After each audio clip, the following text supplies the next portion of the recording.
Aleluia. Vamos lá? Vamos orar? Quem quer ouvir uma palavra de Deus? Você veio aqui para isso, né? Creio que sim, né? Essa é a minha oração. Estava hoje acordado umas 6:00 da manhã, fui orar, falei, Deus, o povo lá vai para ouvir. E o que o Senhor quer falar? Né?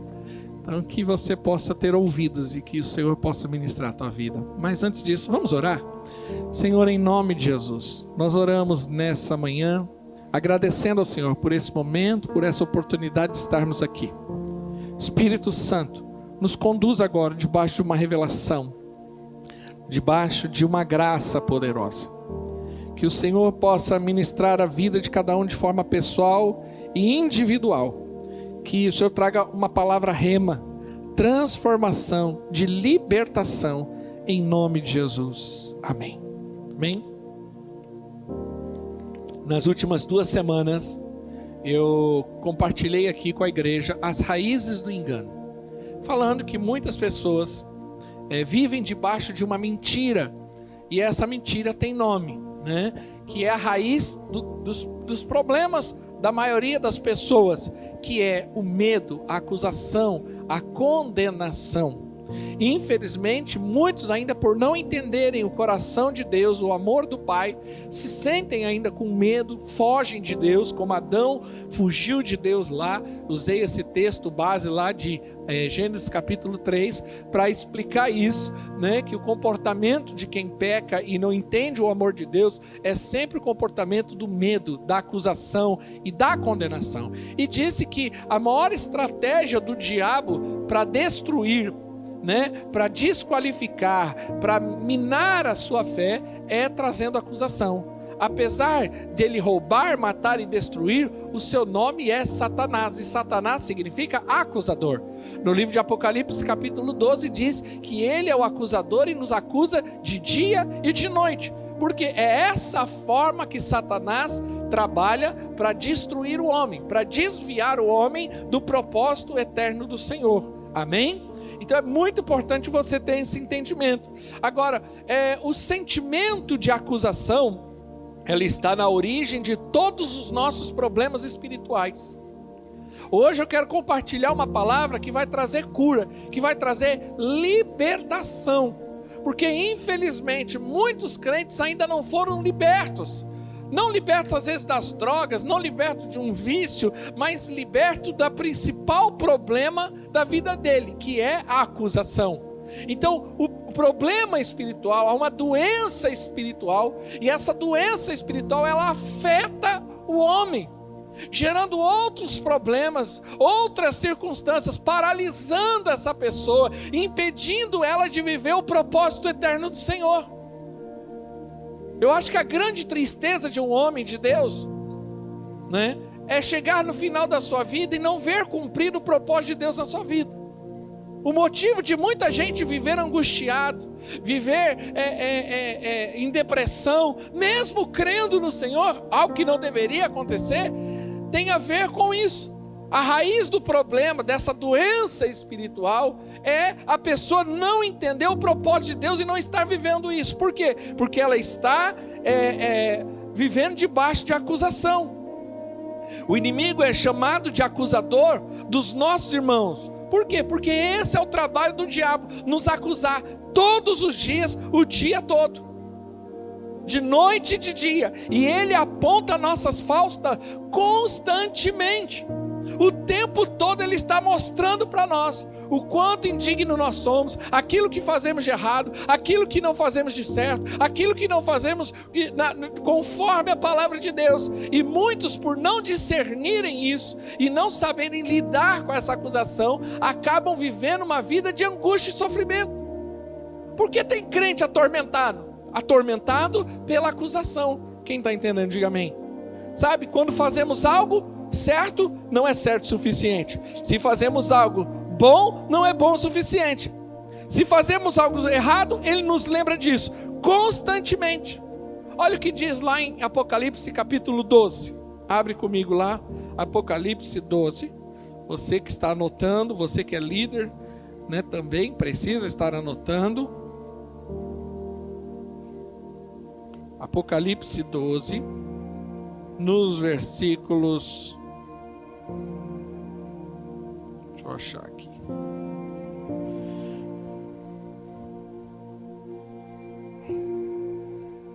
Versículo 9. 12:9. Olha lá, o grande dragão foi lançado fora. Ele é a antiga serpente, chamada Diabo ou Satanás, que engana o mundo todo. Ele e os seus anjos foram lançados na terra. Próximo. Então ouviu uma forte voz do céu que dizia: agora veio a salvação, o poder e o reino de Deus, e a autoridade do seu Cristo, pois foi lançado fora o acusador dos nossos irmãos, que os acusa diante do nosso Deus, dia e noite. Esse é o trabalho do diabo, né? Infelizmente, é a maneira que ele atua, no acusando de dia e de noite. Ele aponta nossas faltas constantemente. E tudo começa com a condenação. Agora, se soubermos subjugar essa condenação, se soubermos lidar com isso e dizer não, se tivermos discernimento para perceber isso, porque isso às vezes é de uma forma tão sutil, e pelo fato também de ser uma coisa constante, porque essa é a arma que ele usa, né? Esse é o modus operandi de Satanás. Então o tempo todo ele trabalha dessa forma. Às vezes a gente se acostuma e não percebe que é Satanás. E alguns ainda atribuem até ao próprio Espírito Santo, dizendo: não, o Espírito Santo está me acusando. Não, o Espírito Santo não te acusa de nada. Agora, infelizmente, é o diabo. Mas muitos não têm esse discernimento, não percebem, às vezes acabam sendo envolvidos por essa acusação, por esse sentimento, e acabam entrando, né? Que eu vou usar uma expressão que eu uso no coloquial, entrando na pilha do diabo, aceitam aquilo como uma normalidade e acabam vivendo angustiados, oprimidos. Por quê? Porque estão debaixo de acusação. Mas tudo por quê? Porque não soube lidar com isso. Sabe? Muitos pensam que o problema é o pecado, mas o pecado realmente não é o problema. Sabia disso? O pecado já foi resolvido na cruz. O problema está na lei. Eu tenho dito isso constantemente, eu tenho sido insistente nessa questão para os irmãos entenderem fato. O problema está na lei. Abre comigo 1 Coríntios 15:56, só para nós entendermos um texto aqui.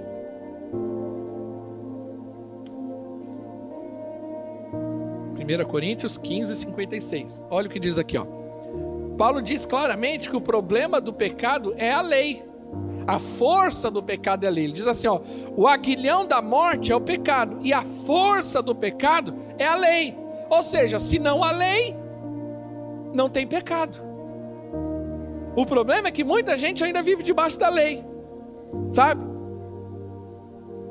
E aí, quando ela vive debaixo da lei, ela se torna escrava do pecado. Aí ela tenta sair do pecado, ela tenta se libertar do pecado, ela luta contra o pecado e ela fica o tempo todo brigando contra o pecado. Eu não vou pecar, essa semana eu não vou pecar, essa semana eu não vou pecar. Mas aí o que acontece? Ela vira e mexe, ela cai no mesmo problema. Por quê? Porque o pecado encontrou força por causa da lei que há dentro dela.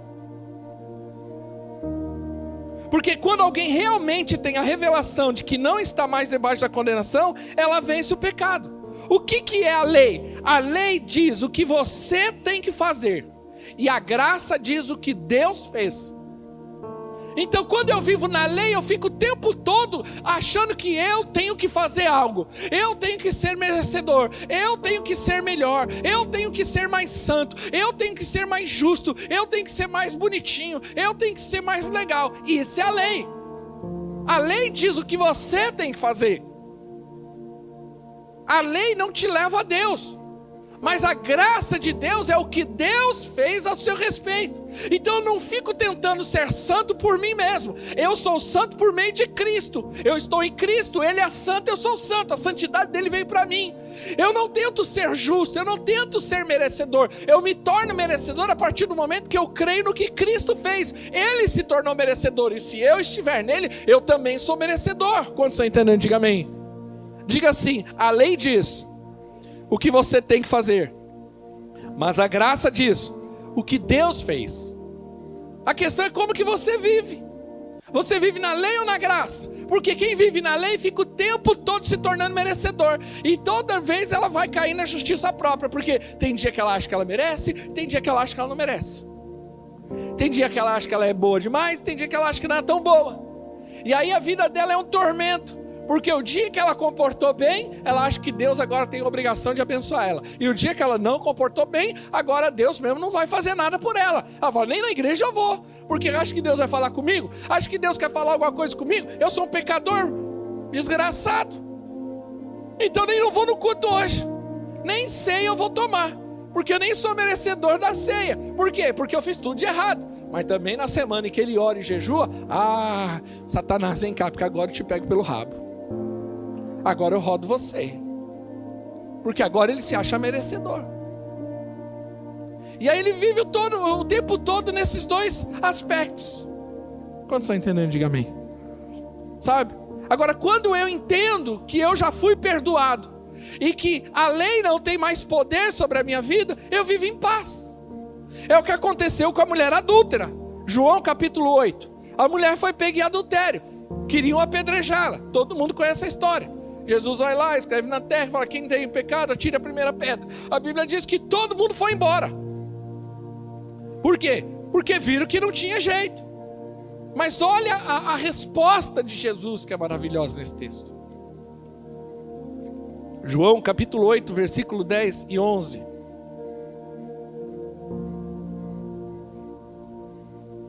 Então Jesus pôs-se de pé e perguntou-lhe, mulher, onde estão eles? Ninguém a condenou. Ele está fazendo uma pergunta. Ele tinha acabado de falar assim, ó, não tem nenhum pecado, atire a primeira pedra. Todo mundo pegou e falou, lascou. Todo mundo foi embora. Aí Jesus olhou para ela e falou assim, onde estão os teus acusadores? Ninguém te acusou. Versículo 11. Ninguém, Senhor. Veja, ela percebeu, eu não tenho mais acusação. Disse ela, declarou Jesus, eu também não. Diga, Jesus não acusa ninguém.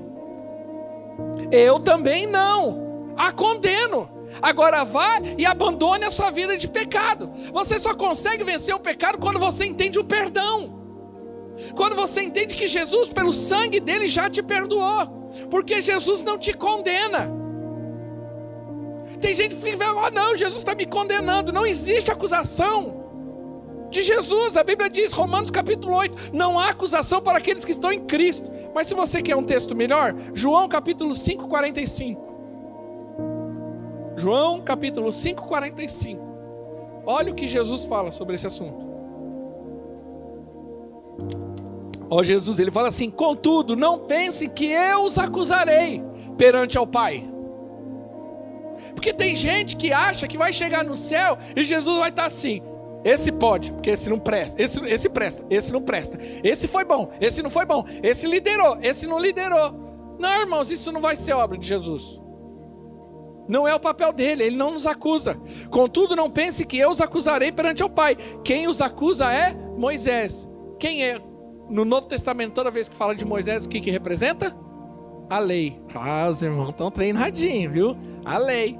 Toda vez que você ouve falar, eles têm Moisés, ou é Moisés, é a lei que te condena. Qual que é a força do pecado? É a lei. E o que é lei? Lei é toda tentativa do homem de se tornar merecedor. O que te condena é a minha tentativa de ser bom por mim mesmo. Não, é a lei. Vocês têm Moisés, em que estão as suas esperanças. 1 João capítulo 1, não precisa abrir, ele fala assim, olha, filhinhos, não pequeis, mas se pecar, nós temos um advogado junto ao Pai, Jesus Cristo justo.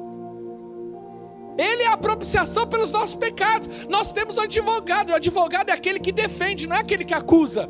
Então nós temos Jesus Cristo o tempo todo para nos defender. E qual é a defesa dele? O sangue da cruz, o sangue do Cordeiro que foi vertido na cruz. E é interessante que esse texto diz que é o advogado perante ao Pai. Não é diante do juiz, porque no tempo da graça ainda não tem a justiça no sentido de juízo, mas tem o que? A graça. Você tem um Pai que não é um juiz que quer condenar você a ir para o inferno, mas é um pai que quer te aceitar como um filho pródigo, que abraçou, beijou e falou: entra para dentro, porque aqui é o teu lugar. É esse o propósito de Deus para a nossa vida. Mas se nós não tivermos discernimento, igreja, eu tenho dito constantemente aqui, falta discernimento. Você precisa ter discernimento todos os dias da sua vida, para perceber os ataques do diabo.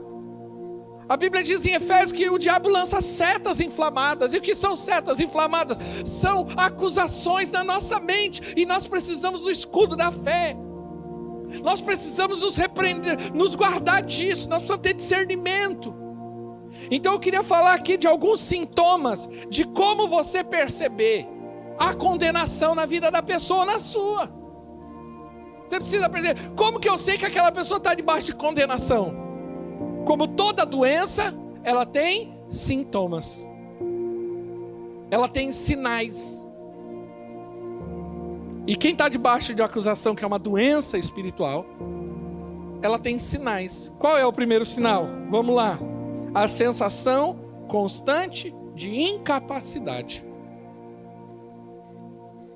Uma vez que alguém aceita as acusações de Satanás, durante todo o tempo ela se sentirá que está errada.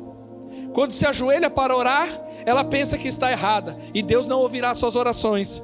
Se é convidada a falar em uma reunião, se recusa, porque sempre pensa que não está qualificada. Ele nem ousa pensar em liderar, porque se sente muito incapaz. Por quê? Porque durante o tempo todo, ela acha que ela não é digna. É uma sensação de incapacidade o tempo todo. Eu não sou bom para nada.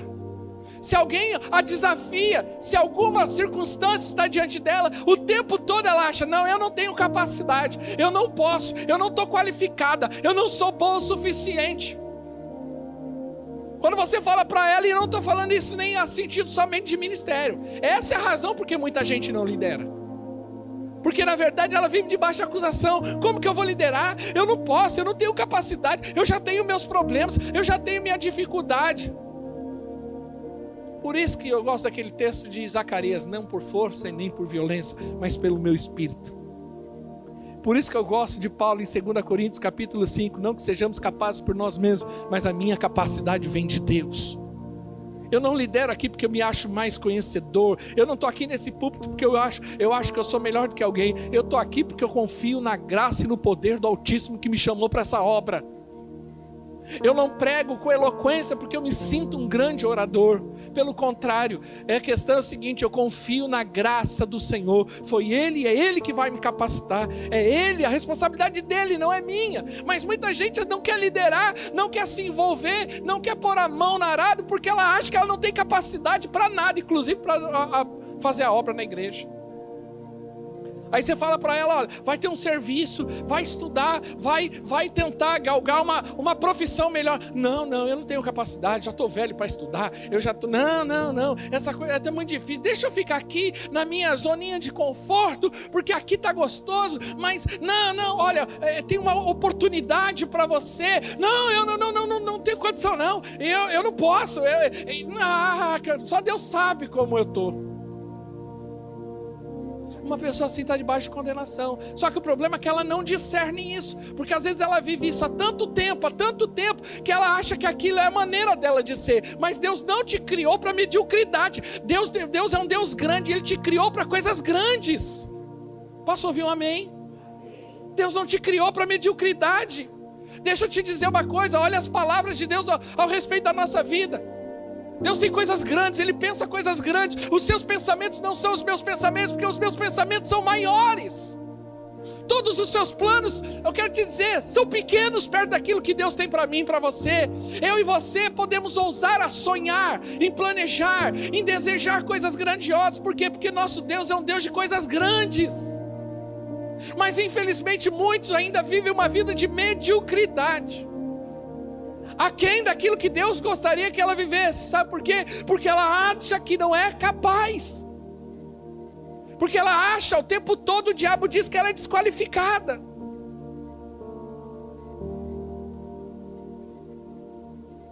Essa pessoa vive sendo consumida pela incapacidade. Não existe um momento que ela não se lembra da sua indignidade.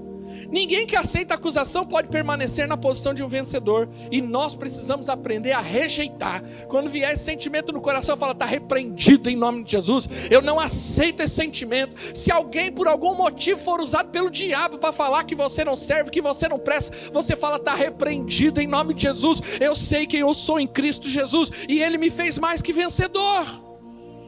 Eu sei quem eu sou. Quando o diabo quer destruir e acusar você, ele destrói a sua identidade. Ele quer destruir quem é você em Cristo, porque ele sabe que no momento que você entender, somente entender quem é você em Cristo, ele vai ser obrigado a pular fora. Quando estão entendendo, diga amém. Segundo sintoma de quem vive debaixo de condenação, esconde-se de Deus o tempo todo. Quem vive debaixo de acusação está sempre escondendo para não precisar se envolver na vida da igreja. Lembra que eu falei aqui? Vive atrás da moita. Sabe? A maior causa de nós não termos mais líderes é o espírito de acusação sobre os irmãos. Ele vive fugindo. E qual que é a maneira mais prática de fugir de Deus? Deixa eu te falar uma coisa. Desculpas. É a maneira mais prática. Tem gente que se acostumou a viver dando desculpas. Ela fica justificando o tempo todo o seu medo, a acusação. Ela vive dando desculpa para tudo. Eu não consigo, eu não posso, eu não dá, por causa disso, por causa daquilo. Ela vive dando desculpas. Deixa eu te falar uma coisa. A Bíblia diz em Apocalipse 12 que eles o venceram pelo sangue do Cordeiro e pela palavra do seu testemunho. Diga, palavra do testemunho. Então, não foi desculpa. Quando no livro de Apocalipse diz que aqueles que não entraram, que não ganharam, que não conquistaram, foram aqueles que eram covardes, né? Esse covardia é justamente isso. Os tímidos, né? Algumas traduções está tímido, mas não é o tímido daquela pessoa que tem uma característica mais retraída. Tem algumas pessoas que são mais tímidas, né? Não é essa timidez. A timidez aqui colocada na Bíblia é a falta de coragem, de ousadia. Então, infelizmente, tem muita gente dando desculpas o tempo todo. E sabe o que é pior? Eu vou falar um negócio aqui muito sério. Eu sei que Deus está falando com você que está me assistindo. Tem gente que se acostumou, porque quando eu dou desculpa, no fundo, eu quero que as pessoas tenham dó de mim. E tem gente que se acostumou com esse sentimento de dó. Porque quando alguém chega para você, imagine. Vamos supor, olha que coisa bonita. Olha, vamos ver se não é para ter dó, né? O Léo chega na minha casa, ele é o pastor. Aí ele fala assim, Ricardo, eu vim aqui, eu quero comer um negócio. Aí eu falo assim, Léo, não dá, eu tô com uma dívida tão grande, eu só tenho um bocadinho de farinha, um pouco de azeite na minha casa, eu vou fazer um bolo, vai comer eu, a minha mulher, minhas 2 filhos, e provavelmente daqui a uma semana a gente morre, então eu não posso te ajudar, eu não tenho como te socorrer, Léo. Poxa, você não vai ter dó de alguém assim? Seja sincero. Se você tiver 10 reais no bolso, você não vai querer dar para mim? Seja sincero. Você não vai falar assim, não, eu vou tentar, eu vou arranjar uma cesta básica para o Ricardo, porque o Ricardo precisa, ele só tem um pouco de farinha, de azeite, não dá. Mas aí o Léo vira para mim e fala assim, eu não quero saber, você vai lá, você vai fazer esse bolo e você não vai dar para seus filhos e para sua mulher, você vai dar para mim primeiro. Porque assim diz o Senhor. O azeite vai fluir e a farinha não vai acabar. Deixou na minha mão agora a responsabilidade. O que eu faço? Dou desculpa?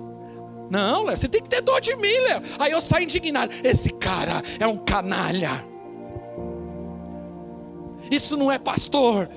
Isso é um lobo que quer acabar comigo. Ele não quer minha lã, ele quer minha carne. É um absurdo isso. Fico indignado, vou sair da igreja desse vagabundo. Onde já se viu não ter dó de mim? E aí ele vai procurar um pastor, vai contar a história triste dela. E o pastor fala assim, não, minha filha, besteira. Fica aqui você nem precisa dar dízimo. Faz o seguinte, aqui você não precisa fazer bolo não. Fica, come o bolo para você, come o azeite, porque aqui a glória é grande. Você vai falando, nossa, esse pastor é de Deus, é ou não é? Tudo mentira, porque é isso que está na Bíblia. Eliseu chegou na casa da mulher e fez exatamente isso. E falou, olha, faz para mim. E assim diz o Senhor, não vai acabar. A mulher aceitou o desafio. Ela não ficou lá, ai, tem um dó de mim, tadinho de mim. Sabe? É muito triste quando alguém olha para você, pelo menos é o que eu penso, e fico aí com dó.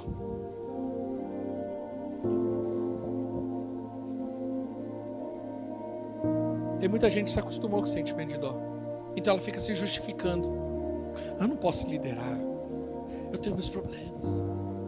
Eu tenho minhas dificuldades. Oh meu Deus. Eu tenho que trabalhar, eu tenho que estudar, eu tenho filho para criar. Eu não posso me envolver mais do que eu já estou. Fica dando o tempo todo fica dando desculpa. Não, porque a pandemia. Não, porque agora nós estamos num momento, estamos numa crise. Querido, eu nasci em 1976. Eu comecei a me entender por gente na década de 80. Então, desde quando eu me entendo por gente, eu vivo em crise no país. Eu vi a primeira eleição para presidente pós período militar. Eu participei, era menino, mas participei. Eu votei nas eleições seguintes. Eu vi o impeachment de Collor. Eu já vi 2 impeachment na minha vida. Entendeu? Eu já vi plano cruzado, plano verão, plano Collor. Meu pai perdeu dinheiro, meu avô perdeu dinheiro. Entendeu? Já vi crise, aí veio o PT entrar no poder, desgraça, foi, só, entendeu? Eu vi impeachment, saí. Agora, não, a crise vai... Agora eu vou ficar dando desculpa de crise, eu vou passar a vida toda dando desculpa. A crise não pode ser uma desculpa. Não, por causa da crise eu não vou prosperar. Por causa da crise eu não vou... não, o pastor é louco, está incentivando a abrir negócio. A crise. Então, irmão, enquanto alguns estão vivendo e pensando na crise, eu estou andando, fazendo acontecer. Na crise é uma decisão que você precisa tomar. Ou você chora, ou você vende o lenço. Quem é você nessa história? Minha vida está ruim. Eu tenho uns gatos em casa, e toda vez que eu dou banho nele, parece que eles falam assim, tá ruim. Meus gatos, eu fico dando banho neles, eu que dou banho. Tá ruim. Eu falei, tá ruim. Aguenta aí. Tá ruim, tem gente que o tempo todo tá assim. Terceiro sintoma de quem vive debaixo de acusação: sentimento de complacência e passividade. Outra forma de aceitar a acusação é a atitude passiva de aceitar a condenação, porque julgamos que a merecemos. Então tem gente que chega à conclusão: não, eu mereço mesmo. Se eu estou doente é porque eu mereço. Se eu terminar o casamento é porque eu mereço. Se eu estou sem dinheiro é porque eu mereço. Porque eu não presto mesmo. Porque eu fiz muita coisa errada. Porque eu já pequei demais. Porque eu já fiz isso. Porque eu já fiz aquilo. Aí ela acaba se tornando passiva. Diabo fazendo o diabo a 4 na vida dela, e ela vai aceitando. Fazer o quê, né? Eu aceito. Por quê? Porque olha aí, ó. Se eu estou passando por isso, ó. Você não vê ela repreendendo. Você não vê ela falando: Satanás, sai da minha vida, eu não te aceito. Eu te repreendo. Doença, eu não te aceito. Fazer o quê, né? Eu nasci com ela. Você não nasceu doente, você nasceu perfeito. Então doença não é tua. Ele levou na cruz, ele já tirou. É só você crer. É assim que funciona. Pastor, mas eu errei. Eu plantei muito mal. Mas deixa eu te falar uma coisa. Você não entendeu o que é graça. Você não entendeu o que é graça. Graça é você recebe sem merecer. Você não fez nada. Deixa eu lembrar de um texto aqui. Acho que está em Deuteronômio. Deixa eu achar aqui. Vamos ver se eu acho. Aqui, glória a Deus, capítulo 6 de Deuteronômio. Irmão, você vai entender o que é graça. Não, porque a graça é só depois de Jesus. Não, quero te dizer uma coisa. A graça estava na eternidade. Se manifestou antes de Adão. Já foi se manifestando. Inclusive na lei já tinha graça. Deuteronômio capítulo 6, versículo 10. Esse aqui, ó, olha aqui para mim, isso aqui é para você que fica se condenando aí, se culpando porque você tomou uma decisão errada no passado, fez uma besteira no passado, né, pecou no passado, aí você fica aí, eu tô assim, porque isso e aquilo, então tipo assim, eu mereço mesmo, e eu não mereço ser abençoado. Deixa eu te falar uma coisa, o povo estava vindo, estava no deserto, e Deus falou, vocês vão entrar na terra prometida, mas olha a promessa de Deus, ó. O Senhor, o seu Deus, os conduzirá à terra que jurou aos seus antepassados, Abraão, Isaque e Jacó, que daria a vocês. Não é que vocês conquistariam, Deus já deu essa terra. Ok? Terra com grandes e boas cidades que vocês não construíram. Versículo seguinte. Com casas cheias de tudo que há de melhor, coisas que vocês não produziram, com cisternas que vocês não cavaram, com vinhas e oliveiras que não plantaram. Quando isso acontecer e vocês comerem e ficarem satisfeitos, olha a promessa de Deus para a tua vida. Você vai morar em casa que você não precisou nem pagar. Irmão, quem não tem que estar pagando de aluguel devia ter dado um glória agora. Sabe por que às vezes você não tem uma casa própria? Porque você acha que você não merece, porque você não ganha o suficiente e que você nunca vai poder. Mas o dia que você crê que Deus é poderoso para te dar uma casa, independente da sua condição financeira, você vai morar no melhor lugar do mundo. Você vai comer, não daquilo que você produziu, mas Deus vai te dar comida muito melhor. Ah, mas eu não tenho dinheiro para ir no japa. Não importa, alguém vai dar a condição. Deus vai prover para você. Quem gosta de comida japonesa, diga amém. Eita.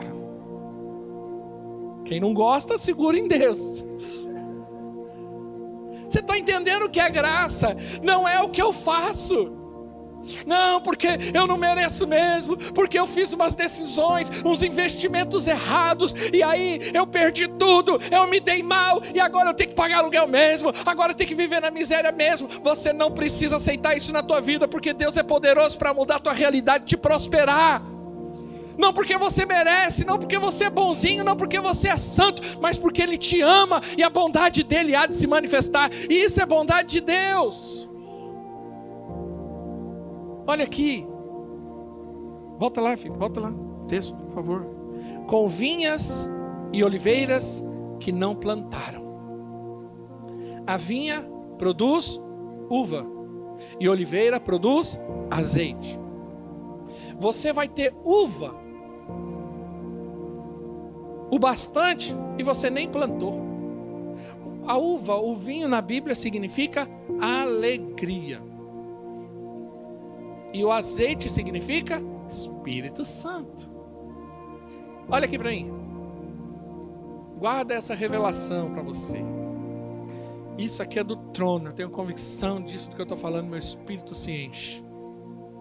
Oh Deus. Tem muita gente que não está feliz e vive depressiva. Sabe por quê? Porque está colocando a felicidade dele em coisas. Então eu só vou ser feliz o dia que eu tiver um salário melhor. Eu só vou ser feliz o dia que eu tiver um marido, uma esposa. Eu vou ter uma casa própria. O dia que eu puder viajar para a Disney com meus filhos. Deixa eu te falar uma coisa. Então você está dizendo o seguinte: o dia que eu fizer isso, a felicidade vem. O texto está dizendo que você vai ter vinho do que você não plantou. Ou seja, a alegria do Senhor é a tua força. Independente de você ir para Disney ou não, quem encontrar com você na rua vai dar glória a Deus, vai falar assim: meu Deus, que pessoa feliz. Independente de você estar casado ou solteira, ter casa própria ou não, você vai ser feliz, porque a sua felicidade não está em coisas deste mundo, mas vem do Senhor. E a Bíblia está dizendo que ali você vai ter azeite. Sabe porque tem muita gente que não está andando na unção? Porque ele fala assim: eu não oro o suficiente, eu não leio Bíblia o suficiente, eu não jejuo faz 3 meses, então por causa disso eu não posso estar cheio da unção. Nem falar em línguas estranhas eu ouso. Por quê? Como que eu vou falar em língua estranha se essa semana eu nem orei? Eu estou dizendo uma coisa: você já é cheio do Espírito Santo. Isso já foi derramado em você no dia do Pentecoste. Você já tem o Espírito Santo dentro de você. você. Ah, não, porque se eu orar eu vou ter o Espírito Santo. Não, ele já está dentro de você. Você pode dar glória a Deus e aleluia o tempo todo. Isso é a graça de Deus. Mas tem gente que vive perturbada, porque ela é passiva, ela aceita tudo. Porque o meu casamento é uma draga mesmo, é porque eu traí a minha esposa e agora ela vive angustiada, jogando na cara, e agora eu não mereço, eu mereço ter alguém amargurada do meu lado, e meu casamento eu vou empurrando assim. Você não precisa aceitar isso. Se levanta em oração, dá um brado de vitória dentro da tua casa e fala: chega, eu não aceito mais essa circunstância na minha vida. Se levanta, sabe? Deixa eu te falar uma coisa, não permita que o diabo diga que você merece essa doença, ou merece o problema, ou merece aquilo que você pecou. Ainda que você tenha pecado, o Senhor já sofreu a punição. Próximo. E eu quero encerrar com isso. Não, ainda não.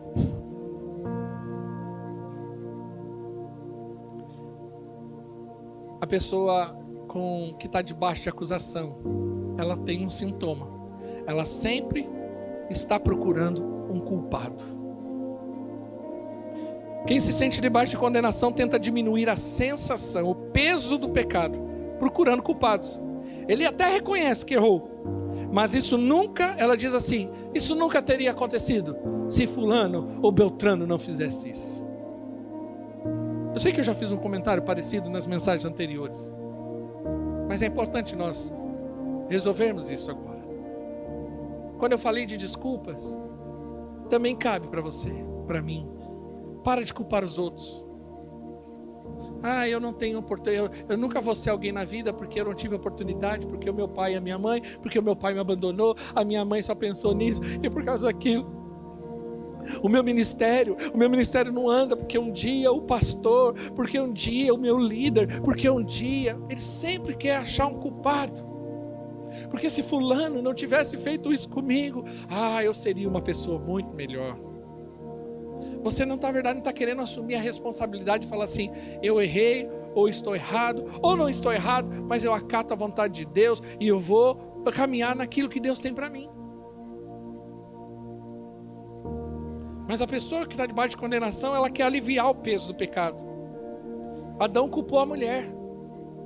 Ele poderia ter falado, Senhor, eu errei, eu sou o responsável, eu sou o cabeça, que o Senhor me colocou como cabeça, e eu não dei a informação correta para minha mulher, e eu deveria ter ido lá e repreendido ela, e falado lá, mandado aquela serpente embora, mas não. Qual foi? Ela que errou, foi ela. É uma situação de escape, né? Parece que de algumas pessoas, rapidamente ela quer achar um culpado. Rapidamente. Ela quer descobrir. E aí fica muito mais fácil nós culparmos os outros. Porque se os outros são culpados, onde está a minha responsabilidade nessa história? Nenhuma.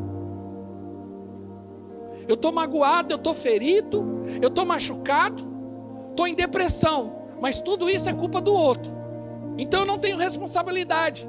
Então eu fico aqui lambendo as feridas da autocomiseração, sentindo dó de mim, querendo que todo mundo sinta dó de mim, seja compreensivo comigo, mas por causa disso, por causa da loucura dos outros. Mas a loucura está em mim de aceitar isso. Então nós precisamos nos posicionar em relação a isso. Ou você fica aí se lamentando o resto da tua vida, ou você se levanta e fala, Deus, seja o que for, eu assumo, tá bom, e tocar o barco. Quem está entendendo, diga amém. Para de ficar se lamentando, chorando. Por quê? Porque fulano. Às vezes eu vou conversar com gente, a pessoa está falando uma história para mim, e triste, eu falo, irmão, mas quando aconteceu isso?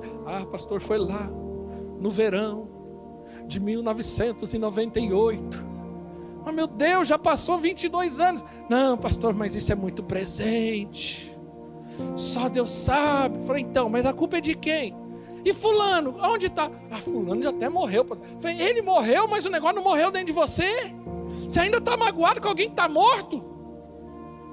Eu falei, vamos fazer uma sessão espírita aqui, ver se traz de volta para você se consertar. Brincando, é lógico, por favor, ninguém me interprete mal. Mas você entende? Tem gente que é uma sessão espírita contínua no coração, na alma dela.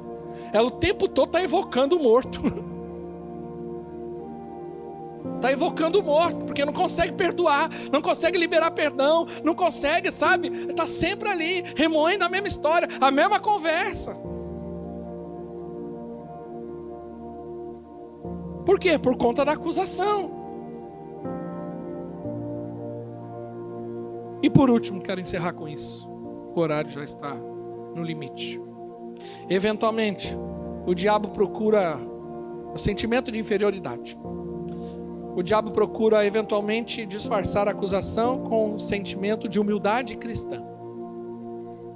Por esse motivo, muitos vivem debaixo de acusação, porque pensam até que isso é alguma virtude.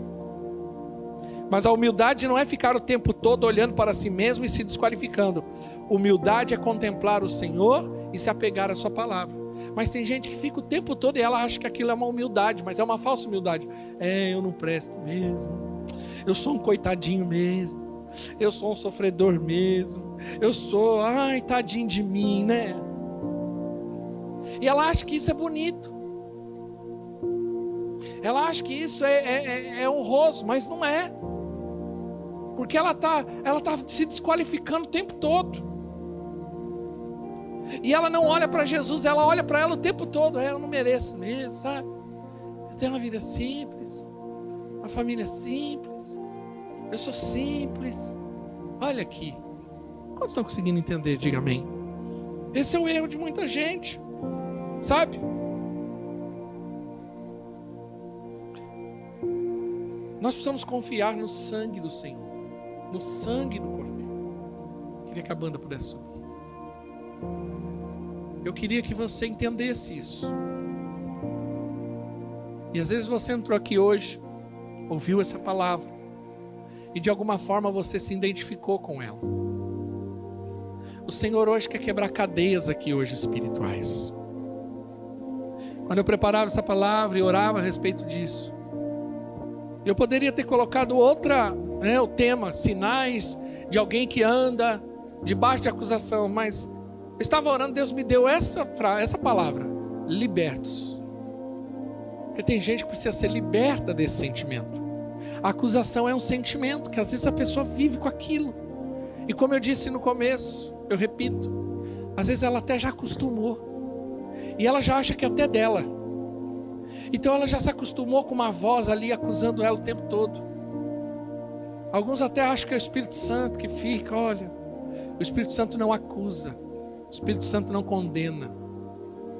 O Espírito Santo te aceita. Ele te leva a entender o amor de Deus. Mas às vezes você precisa ser liberto disso.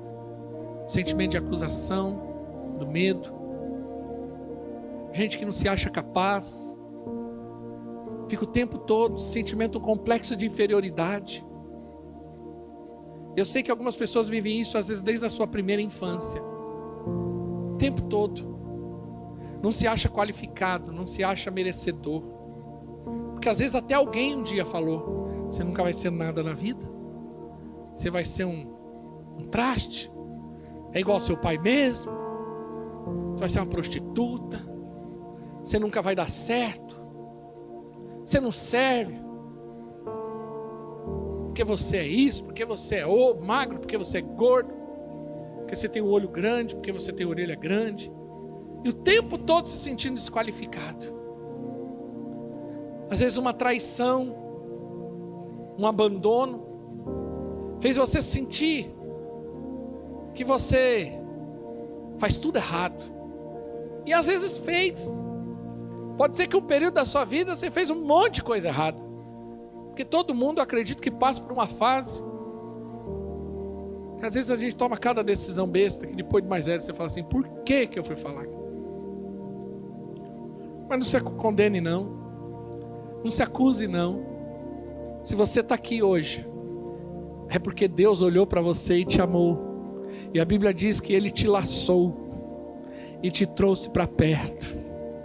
Ele te amou, sem nenhuma explicação, como diz o cântico, mas Ele te amou.